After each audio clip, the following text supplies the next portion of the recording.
Bonjour et bienvenue. Ce module de formation a pour objectif de savoir adapter une technologie aux besoins du client, de savoir adapter une puissance aux besoins du client et de savoir proposer une solution de programmation.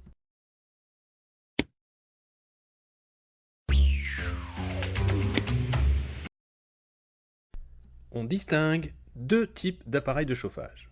Le premier, que l'on appelle d'appoint, se reconnaît facilement à la présence d'un fil électrique qui se termine par une fiche mâle.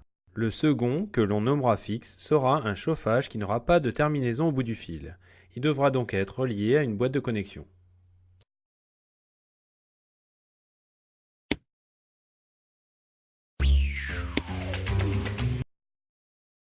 Pour réaliser de réelles économies, on préconise des températures idéales suivant les pièces d'habitation.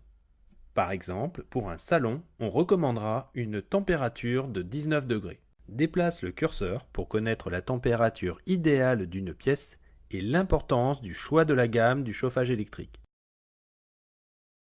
Clique sur chaque pièce pour connaître la température idéale.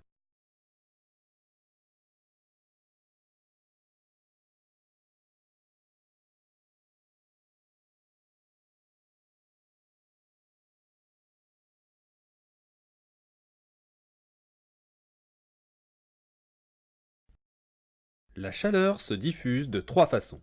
Clique sur chaque item pour en savoir plus. Dans le cadre du chauffage à convection, l'air froid de la pièce s'infiltre naturellement dans le radiateur. Cet air sera ensuite chauffé par une résistance avant de ressortir du radiateur. Le chauffage par rayonnement. La résistance du radiateur chauffe une plaque qui se chargera ensuite de diffuser la chaleur. Le chauffage par conduction. Il s'agit d'un chauffage par transfert de chaleur qui se réalise par le contact de deux milieux de température différentes. Ainsi, quand un élément est chaud, il va réchauffer un autre élément froid dès que les deux éléments seront en contact. On peut prendre l'exemple d'un fer à repasser.